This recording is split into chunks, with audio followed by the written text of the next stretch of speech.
What's up, everybody? Good afternoon. Oh, hold on. I said good afternoon, you hear me? Good afternoon. I think you can tell what we're going to be talking about today. The two most popular prospects in the world, Canada's Shane Hollander and Russia's Ilya Rozanov.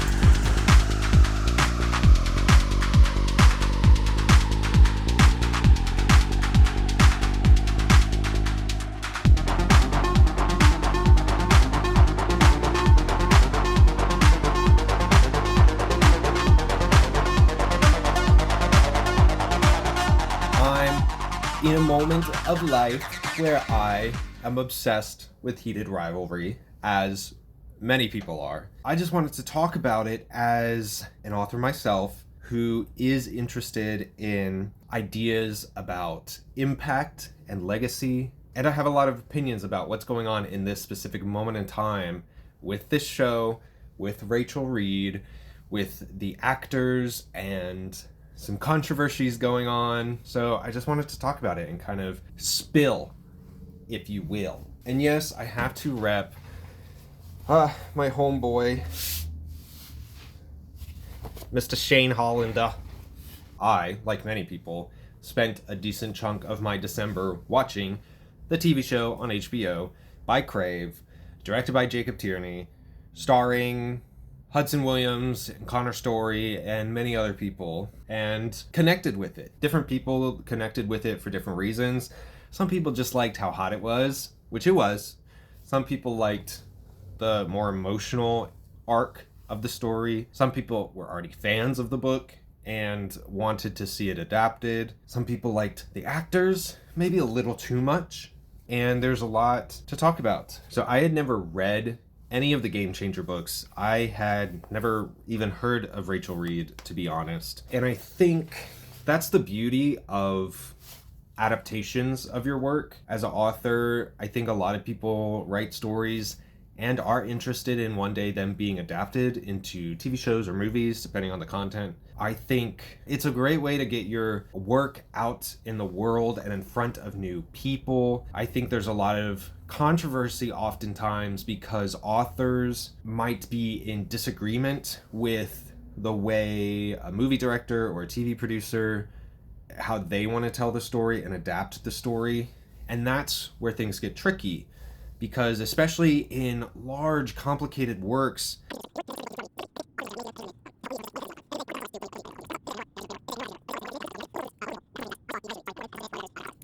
there's differences sometimes between what a work is in a book and what it gets adapted to be. But that's one thing I found when I actually started reading the book, Heated Rivalry, which is the only book in the Game Changer series I've read so far. I skipped over Game Changers because I wanted to read this one specifically, and this is what the TV show is generally based on. So I picked up Heated Rivalry on my Nook. Pretty much as soon as I finished watching the show, I started reading the book.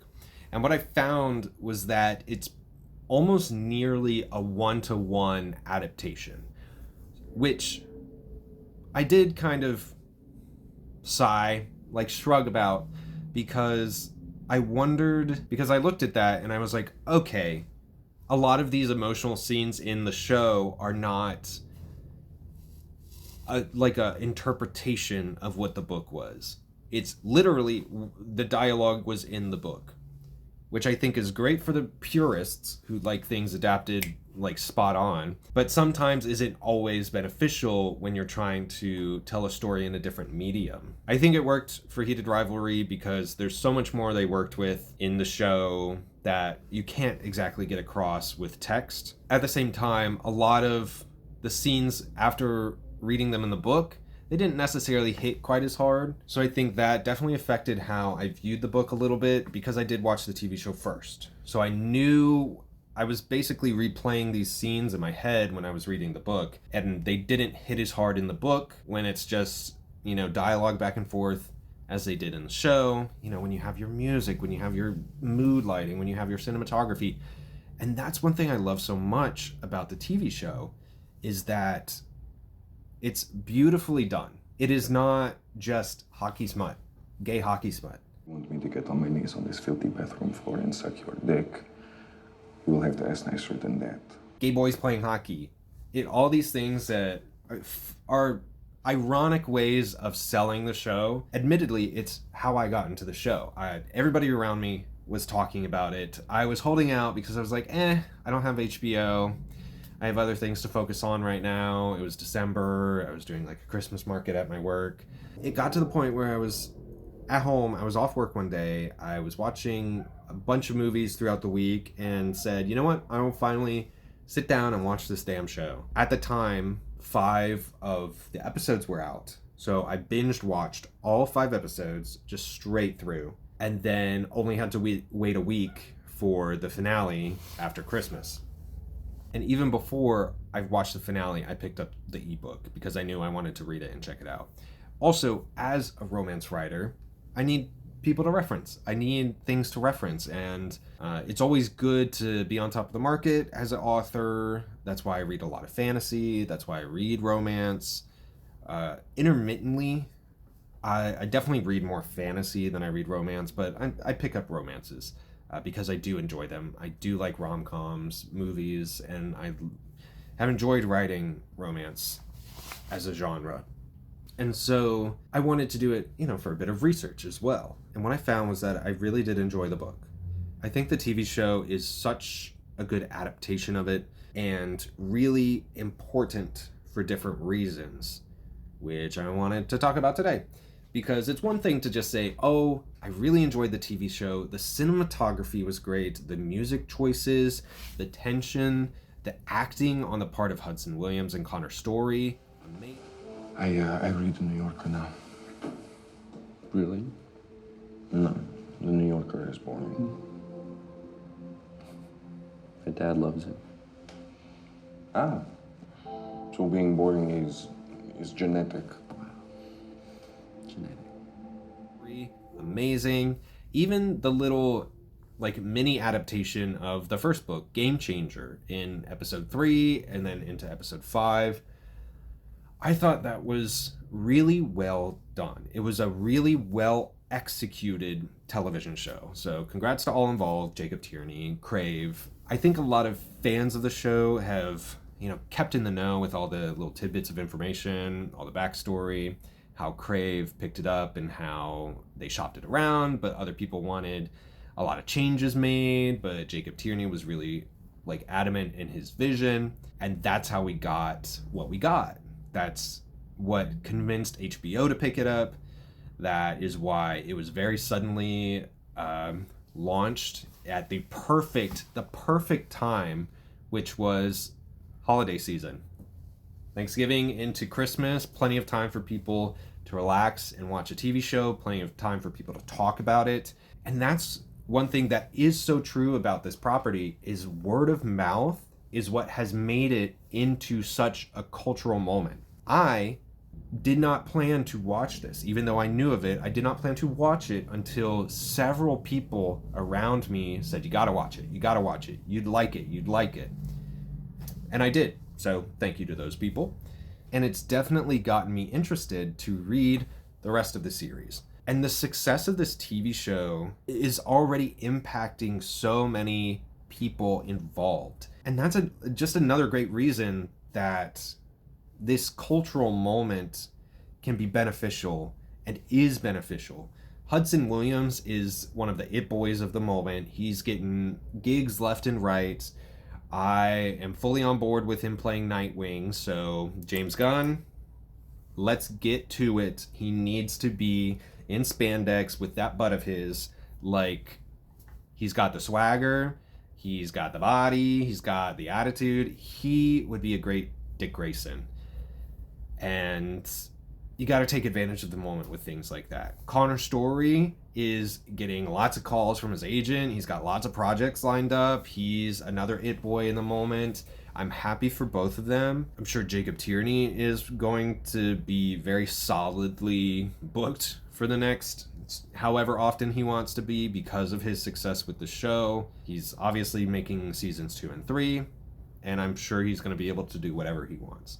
And I'm so happy for the author that started all this, Rachel Reed, because as an author, one thing you want is a lasting impact. And we can look at that in a condensed version with just, you want your book to sell, you want it to sell over time. The reasons authors really make money is because of royalties. You write the book, a lot of effort up front, you get your advance, you have to pay out your advance. But once you do that, your royalties are how you earn money over time. And when you have a lasting arc with your author career, that's how you succeed. That's how you can stick around and keep doing what you want to do and keep telling stories.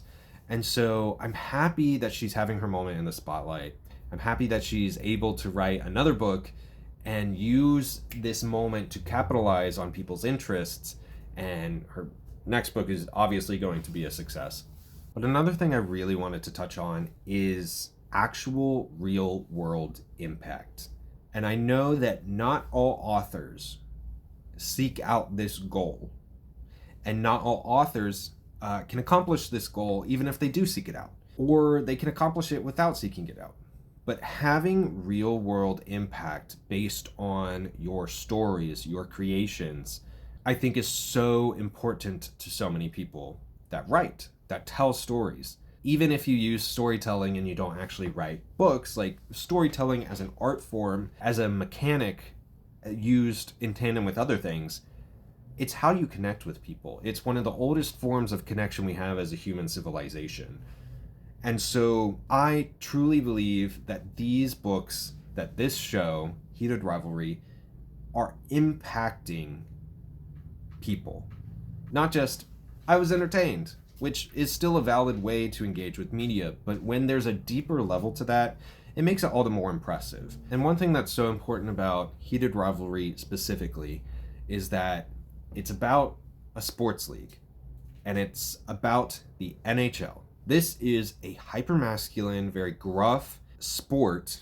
It's part of the whole dynamic of what makes Heated Rivalry and Game Changers interesting to begin with. But when we look at the NHL, this is a sport that is very hypermasculine, very heteronormative, and very homophobic. And it's, part of just patriarchal sport culture in general, but it's also hockey, like on a tighter level. You have people that have talked about how homophobic slurs are just thrown out in locker rooms, being compared to women is degradation. This is just a culture that has been built up over time. And people come out and say this and look at something like Heated Rivalry and, don't necessarily believe that Heated Rivalry is going to have any impact on this culture. You have leagues that are banning pride tape on sticks and whatever. And disclaimer here, I am not a sports fan. I have never really been interested in watching sports. I've never really been interested in athletes. I think there's some attractive ones, obviously, but I think athleticism is cool in its own right, and I have played sports. I've enjoyed playing sports. Last summer, I got a bit back into soccer and spent some time, playing soccer with some buds. And I will say, as an aside, I did watch a hockey game last night. I watched my first hockey game ever last night. I watched the Blackhawks play the Jets, the Winnipeg Jets, I think. There's 4 red sweaters, but nobody converges on them. That's a high-end quality scoring chance. The Hawks have got to be a lot more diligent, a lot more careful on the defending side of it than that. And then I supported the Blackhawks. I've chosen that as the team I'm going to support because Chicago is a cool city, and my team won. Woo! So had that little moment. Cam! Over to Connor Bedard! Scores!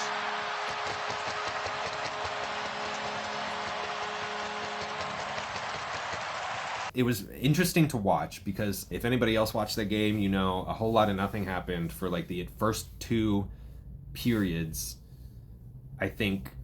And then in the third period, the Blackhawks scored 2 goals. As someone that's never been into sports, a lot of the lingo was new to me, but I was hopping on board. And so I've made a commitment that I'm going to try to get into hockey because of this show, which is useful for the NHL, and they need to respect people's interest in this league of sports because of the show and not necessarily turn away from it. One of the stars, Francois Armand, I think that's his name, Francois, the person who played Scott Hunter. He's made it very clear that he appreciates the newfound interest and the use of heated rivalry to help promote the NHL, but he also acknowledged, and I agree, that it needs to be backed up with actual effort, actual real world policy changes, because if you latch on and embrace a marketing tactic, but you still allow homophobia to go unchecked and allow just discrimination against gay players and an environment that forces people to stay closeted, it's a lot of empty words. I don't think heated rivalry is going to magically change the world, but I do think it's already having an impact. And as an author, I know I would be thrilled to have that happen with one of my works. And so I hope Rachel Reed feels a bit proud of the impact that heated rivalry is having in a lot of people's lives right now. And there's a few things I wanted to point out, because I'm not just talking out of my ass. I'm going to specifically point to things that I have noticed specifically over the course of the last few weeks. So the commissioner for the National Hockey League, he was talking with the Hockey News, and he had said that he watched heated rivalry. He binged it in one night. And during his interview, he said, "It's a wonderful story. The content, particularly for young people, might be a little spicy, so you have to balance that out." Fair point.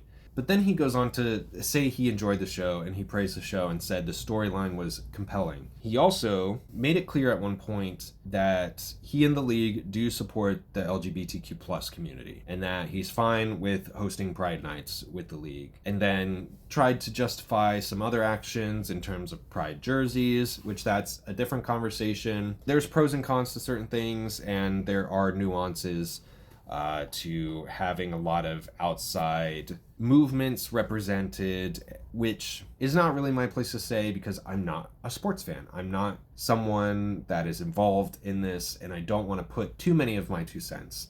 I think it's a nuanced topic. I think there's room for debate, but I do think you have to treat people like people, and people have belief systems. They should be able to express themselves and reflect that appropriately in their attire, in their accessories, without dealing with penalties. There's so much at play, but I think when you start penalizing people supporting people's humanity, I think that's where we start getting into problems. But again, different kind of story. But we have the NHL Commissioner watching the show. We have a bunch of players watching the show and making their own comments. Some people like it, some people don't, whatever. It's also interesting to look at men's hockey versus women's hockey, because in women's hockey, you do have a lot more out players. And there's quite honestly a real life lesbian couple that's going to the Olympics right now.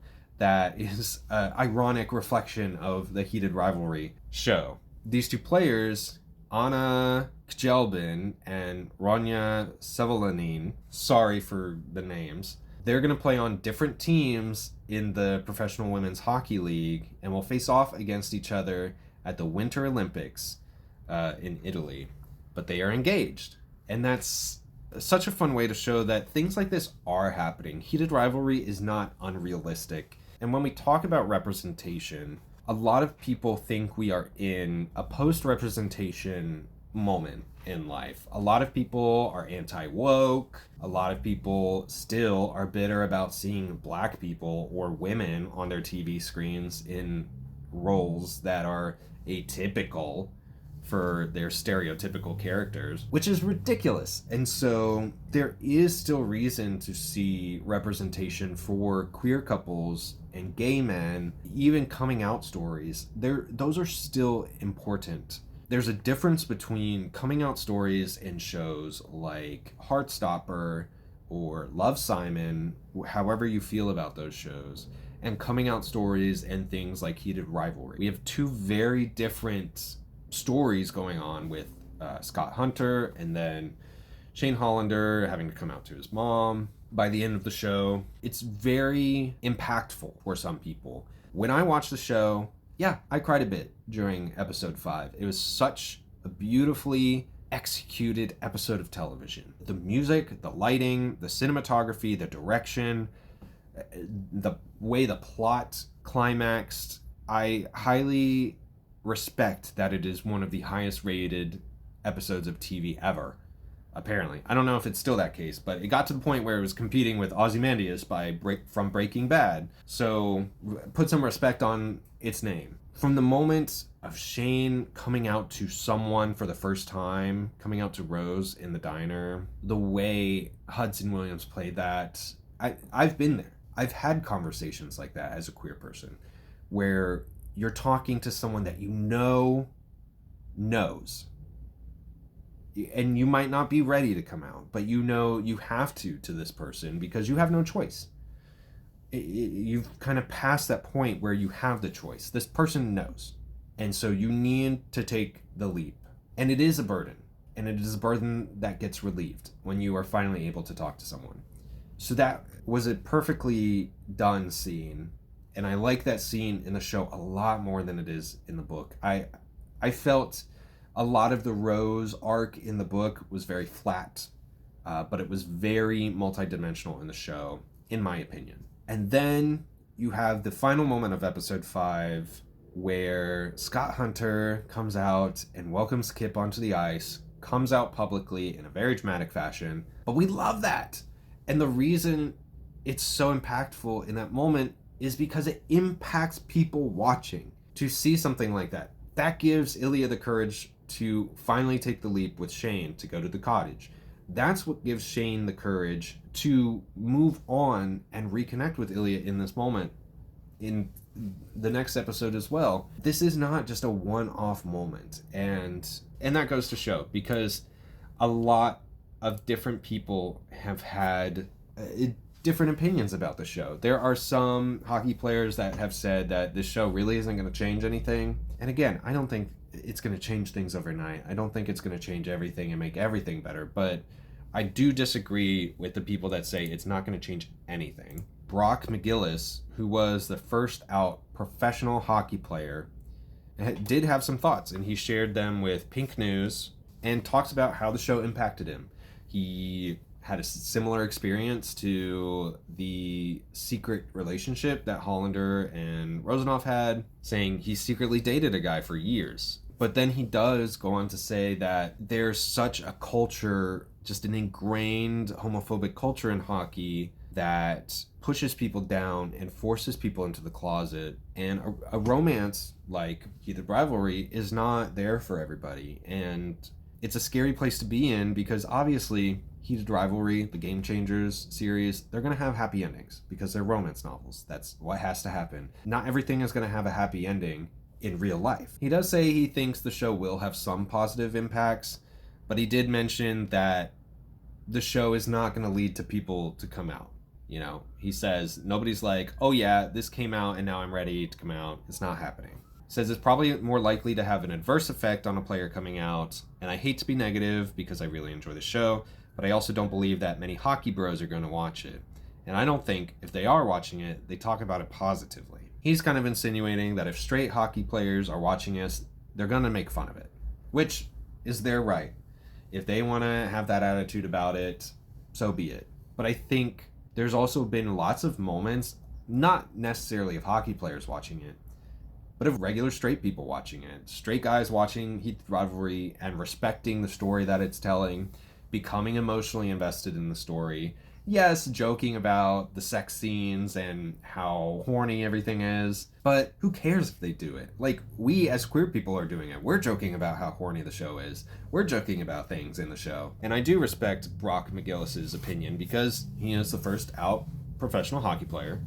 Not the first gay hockey player, because there are a lot of players that have come out after they've retired, which is a whole plot line potentially in the long game, which sets up a conflict. And that's, again, I've only read Heated Rivalry and watched the first season. So I know the current plan is for Shane and Ilya to come out after they retire. But I wanted to talk through these concepts only having the one book and the one season on my mind. So I respect what McGillis is saying, but at the same time, if we want to look at another article with Out Magazine that came out recently, a player has come out because of the show. A hockey player has decided that it's time for him to come out publicly because of Heated Rivalry. It's Jesse Kortuem. He might not be actively playing in the NHL, but when he talks out, he says, "I know many closeted and gay men in the hockey world are being hit hard by Heated Rivalry's success.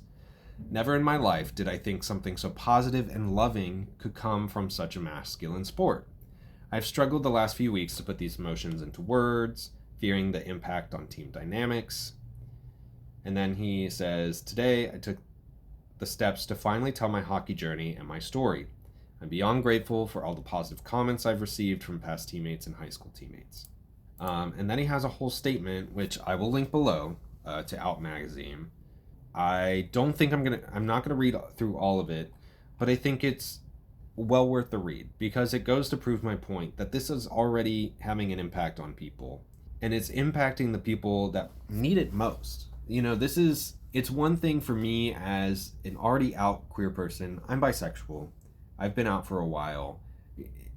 As queer people, you have to consistently come out. It's a lifelong thing. You know, one day it might not be like that, but still, you have to manage potentially who you come out to, who you present to, depending on your identity, depending on different beliefs and aesthetics you choose to portray. I don't feel I need to hide in general that I'm bisexual anymore. So it's one thing for me to say how I believe that this is going to impact people. It's going to be another thing for someone that is in the sport that has been entrenched in those team dynamics and cultures that are very hypermasculine, very much don't cry, get hit over and over again, don't be a girl, don't be a faggot. Very much language and culture that revolves around being a man. And then to see something like the show that says you can be who you are.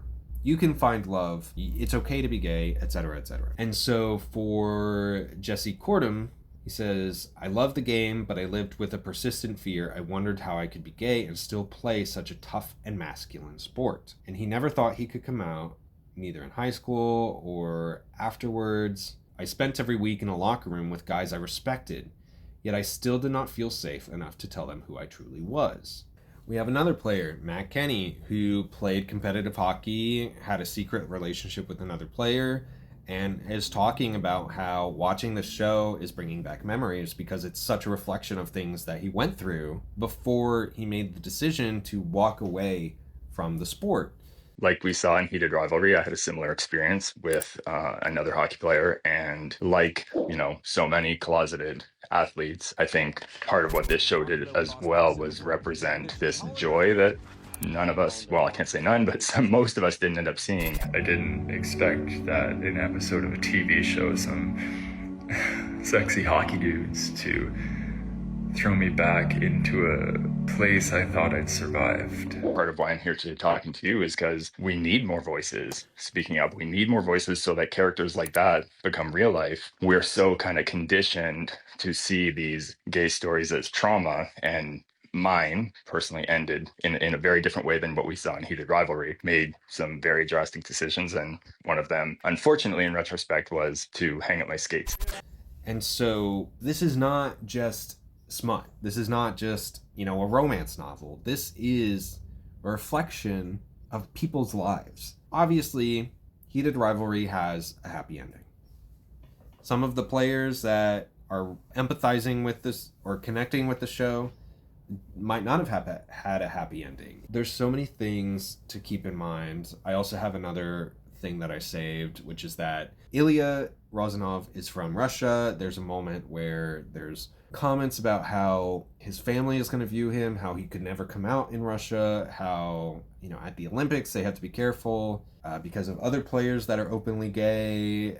There's, Russia is a very homophobic environment. The point is still proven with this show because a Moscow court has charged streaming services with propaganda because of Heated Rivalry. This is stupid, obviously. But we're still very much an environment that is looking down on these things, that is homophobic and misogynistic and very ingrained with patriarchy. And it hurts everybody. It hurts everybody. It hurts gay people, it hurts straight people, it hurts straight men, because you're not allowed to be feminine because that looks down upon. You're not allowed to feel emotions. You're not allowed to be in touch with your emotions. You're not allowed to care about women. You have to hate women. You have to hate women in some way to be accepted in certain societies like this. And it's ridiculous. And I will say, there's another player that you have to respect the variety of opinions that people have. Zach Sullivan is a player for the Manchester Storm, is one of very few out hockey players right now, active out hockey players, because again, we talk about how a lot of players wait till retirement to come out because then it's not going to affect their sport and their sponsorships and everything. He's talking about how he's struggled while watching Heated Rivalry. He feels that the show is bringing up a lot of trauma, a lot of conflicted emotions, because he can be happy about watching the show and also it's digging up some trauma that he's had. He also feels that the show is not reflective of the actual psychological and mental trauma that closeted athletes have to deal with. He thinks the show disregards it, and he thinks the show glosses over a lot of the true locker room culture that is in hockey that forces people to stay closeted. And again, he has his own right to his opinions. I think a lot of this can just be summed up in the fact that this is a TV show that's based on a romance book. It's not really going to be light and fluffy if you delve too hard into the homophobic culture of hockey. So it's not going to be really true to life. It's not a drama. I mean, it's a drama. It's a romantic drama. Obviously, there's some melodrama to it, but it's not going to be a true drama that's so reflective of real life. I think that people are allowed to think that Heated Rivalry is not as accurate, but I do have to disagree that, I still think it's important. So I think there's a lot to be said. I think there's going to be different ways that we can go forward with this show, with this community, and with hockey. Because again, I watched my first hockey game last night. I'm invested now. When I'm visiting Chicago soon, and I want to stop by the Blackhawks store and get a sweater or some merch or some way, because I think I'm going to support that team, and I want to continue watching the sport. I watched hockey for the first time last night. I'm not going to pretend I'm like a super fan or whatever. I'm hopping on this bandwagon. And I don't think people should be ashamed about it. The NHL needs to embrace it and say, okay, people are interested now in the sport. We have to engage their interest. But at the same time, I think you're going to have the long-time hockey fans and obviously the more kind of conservative-leaning fans and sports fans that are looking at these weirdos that are now encroaching upon their sport and are going to push back against that, are going to push back about any inclusivity.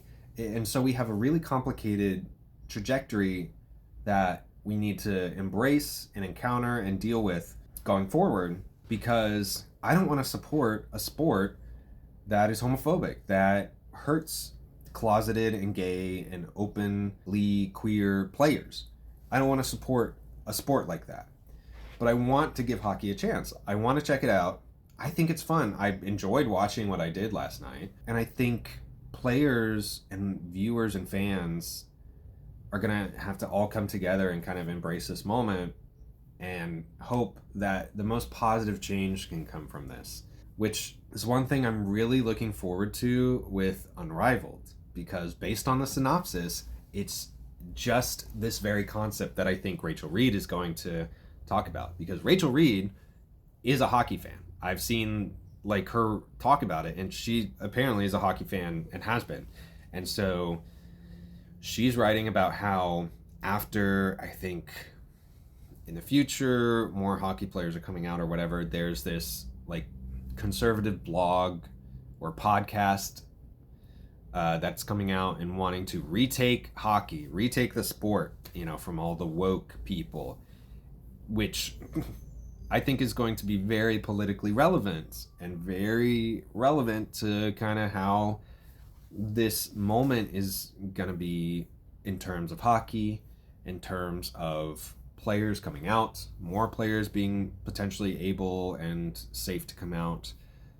Hopefully, the league being more inclusive and respecting of queer identities. There's so much going on. I think it's very important and very cool what Rachel Reed has been able to accomplish with this series and what Jacob Tierney has been able to accomplish with the adaptation. I think it's great. I think it's so impressive and so much of an achievement to have real world impact with your writing. And again, as an author, that's something I hope for with my future books, and I think a lot of other authors can feel the same.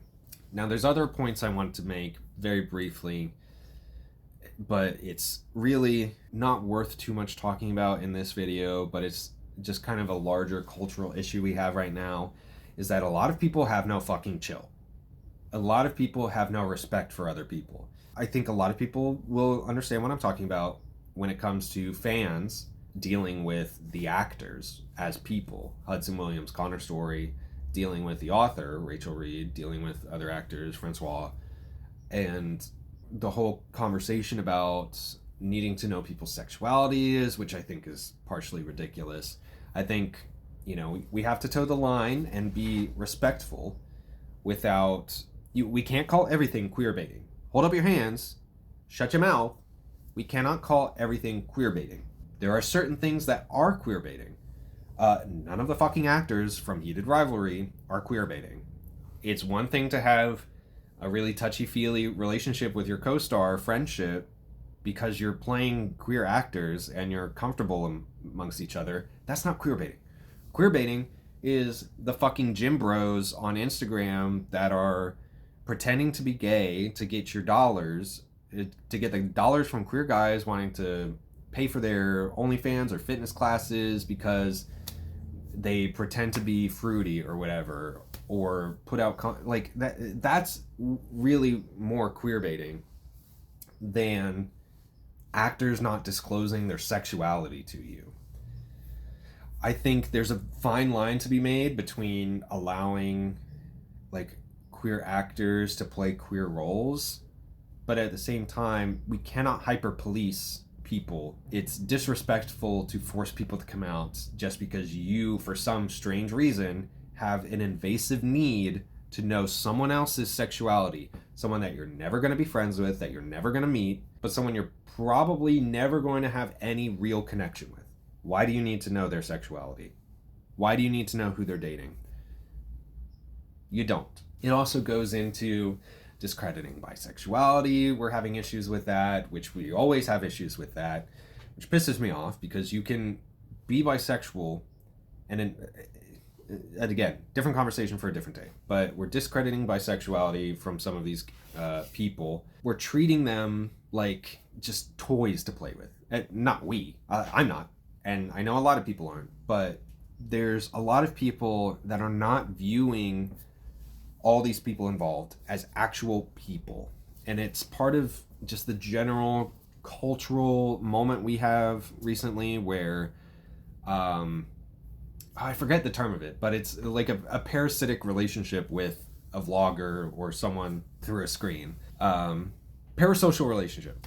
We're having a moment where there's a lot of parasocial relationships happening because people cannot understand, or people just expect so much immediacy because of our screens and because we have so much access to people nowadays. I feel so bad for a lot of these actors because I know it's making them uncomfortable. Francois has been very vocal about it. I know Connor has been, I think he's made some comments. I'm sure he's uncomfortable. And I'm sure Hudson's even uncomfortable. He's very out and freaky and playful and confident with his role in all this, and I think he's taking the brunt of the weird comments. I'm okay talking about my butt, but poor Connor Story, who has the fattest butt I've ever seen on a man, I'm sure just wants to stop talking about his beautiful cheeks. I want to get his... But I'm sure he's probably also weirded out, even though he can brush off a lot of it. It's crazy. It definitely feels like an overnight rapid success. You know, it's a little overwhelming, and definitely the privacy feels weird. Sure. You know, the relationship with the fans is like, you know, you have to kind of draw the line at points, so it's... Because they've seen a lot Lots of you. Yes, They know you. they've seen every crevice and every pore. You guys like never. I wish people would stop being weird when it comes to shit like this. And I think people need to really be mindful and make sure that they can mentally separate the actors from the characters that they play in a show. And I think a lot of people are having difficulty doing that right now. And it's really sad, because I think this is such a beautiful show and a beautiful moment for all the creative people involved. And I don't want to have it diminished by the like creeps on the internet that just can't behave. I don't know. That's another thing that I hope gets resolved, and I hope people chill with. We'll see how long the heated rivalry moment lasts. I mean, we're going on 2 months and I still see it as like a pretty popular thing. The soundtrack for the show just came out. I've been listening to that a couple times. I'm going to continue reading the Game Changer series.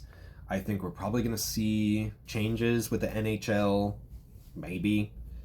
Or at least more acknowledgement that there's room to improve. Who knows? You know, it's gonna definitely draw people's attention. You know, I got a freaking Shane Hollander, like Hudson Williams t-shirt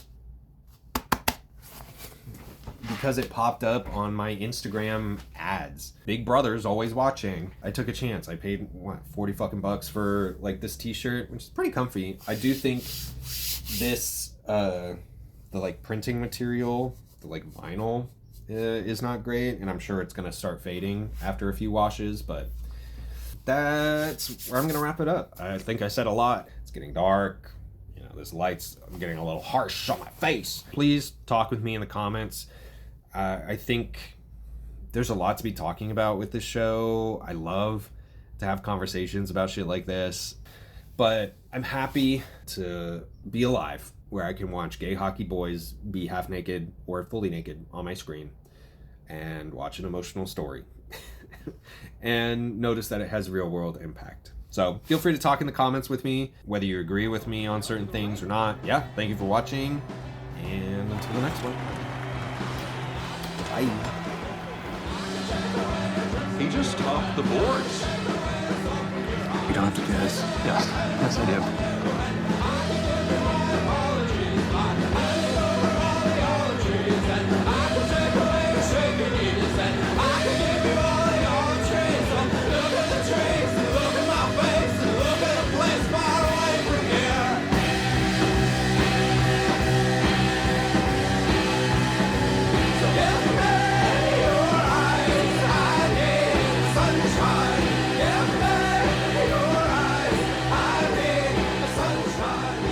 I love you so much. I love you too.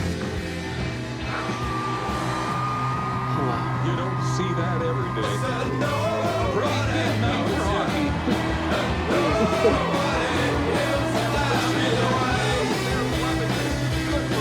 Good for Scott Hunter.